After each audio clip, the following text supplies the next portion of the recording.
ఆదిలాబాద్ జిల్లాలో ఎండలు మండుతున్నాయి. ఉమ్మడి జిల్లా వ్యాప్తంగా వారం రోజులుగా 40 నుంచి 43 డిగ్రీల గరిష్ట ఉష్ణోగ్రతలు నమోదవుతున్నాయి. దీంతో జిల్లాకు ఎల్లో అలర్ట్ జారీ చేసింది వాతావరణ శాఖ.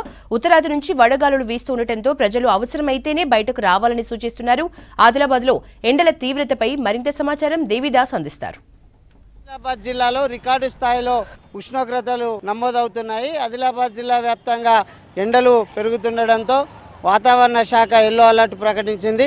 ఎల్లో అలర్ట్ ప్రకటించడంతో జిల్లా ఉన్నతాధికారులు హై అలర్ట్ ప్రకటించి ముందస్తు జాగ్రత్త చర్యలు చేపట్టారు.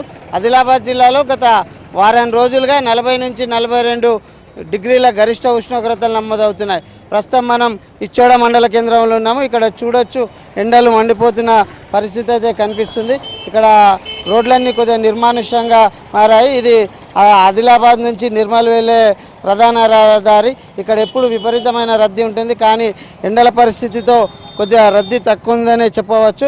ఆదిలాబాద్ జిల్లాలో గ్లోబల్ వార్మింగ్ వల్ల గత 15 రోజులుగా గరిష్ట ఉష్ణోగ్రతలు నమోదవుతున్నాయి.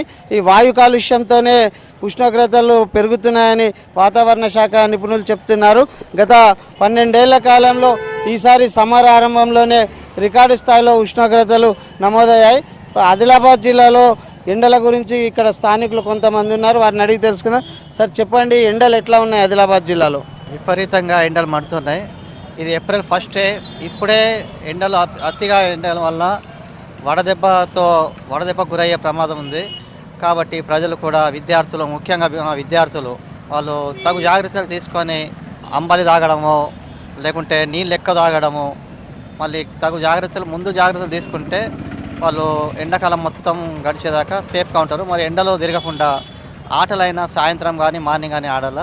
ఎక్కువ ఎండలో తిరగకూడదు. ఇక్కడ నుంచి ఇంటికి పోయినా కానీ ఇంట్లోనే ఏదైనా ఇంట్లో లోపల ఆటలు, ఇండోర్ ఆటలు ఆడుకోవాలి, కానీ బయట తిరగద్దు. ఎండలు ఎట్లా ఉన్నాయి సార్ జిల్లాలో పరిస్థితి? ఈ ఆదిలాబాద్ జిల్లాలో గత 15 రోజుల నుంచి ఎండలు తీవ్రంగా ఉన్నాయి. ఉష్ణోగ్రత అనేది అంటే సర్వసాధారణంగా ప్రతి సంవత్సరము ఏప్రిల్ 15 నుంచి 20 నుంచి ఎండలు తీవ్రంగా ఉంటాయి. కానీ ఈ సంవత్సరం మాత్రము మార్చ్ 15 నుంచే ఏంటిదంటే ఎండలు తీవ్రంగా మారాయి. దాదాపుగా 42 డిగ్రీల ఉష్ణోగ్రత అనేది నమోదవుతున్నది. దీనికి కారణం ఏంటిదంటే గ్లోబల్ వార్మింగ్, అంటే భూమి అనేది వేడెక్కడం. దానికి కారణం ఏంటిదంటే మనము పాలిథిన్ కవర్స్ ఏవైతే ఉన్నాయో ఎక్కువ వాడుతున్నాము, ప్లాస్టిక్ కవర్స్ వాడుతున్నాము. ఇవి భూమిలో లోపలికి వెళ్తలేవు. మళ్ళీ వాతావరణం అనేది కాలుష్యంగా మారుతున్నది, గాలి కాలుష్యం అవుతున్నది, నీళ్ళు కాలుష్యం అవుతున్నది. ఈ అన్ని కాలుష్యం కావడం వలన మొత్తానికి ఏంటిదంటే భూమి వేడెక్కి ఆ తర్వాత చెట్లను నరకడము, అడవులను కాపాడకపోవడము, నీళ్లను పొదుపు చేయడం అంటే వాడడం పొదుపు చేయకపోవడం వల్ల ఇవి అన్నీ జరుగుతున్నాయి. కాబట్టి ఈ అధిక ఉష్ణోగ్రతతో చాలా నష్టాలు ఉన్నాయి.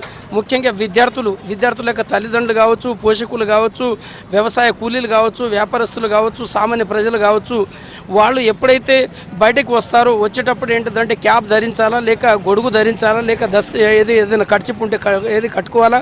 మళ్ళీ డిహైడ్రేషన్ అయ్యే అవకాశాలు ఉంటాయి. కాబట్టి నీళ్ళని ఎక్కువ తాగాల. ఎక్కువ ఏదైనా ఎమర్జెన్సీ ఉన్నప్పుడు మాత్రమే బయటకు రావాలా తప్ప మిగతా సమయంలో మాత్రం బయటకు రాకూడదు. వాళ్ళు జాగ్రత్తలు పాటించాలి. ఆదిలాబాద్ జిల్లాలో గత 12 ఏళ్ల నుంచి చూస్తే ఈసారి ఎండలు గరిష్ట ఉష్ణోగ్రతలు ఎక్కువగా నమోదయ్యాయని స్థానికులు చెప్తున్నారు. అత్యవసర సమయాల్లో తప్ప బయటకు వెళ్ళకూడదని సూచిస్తున్నారు. కెమెరామెన్ విఠల్తో దేవిదాస్, V6 న్యూస్, ఆదిలాబాద్ నుంచి.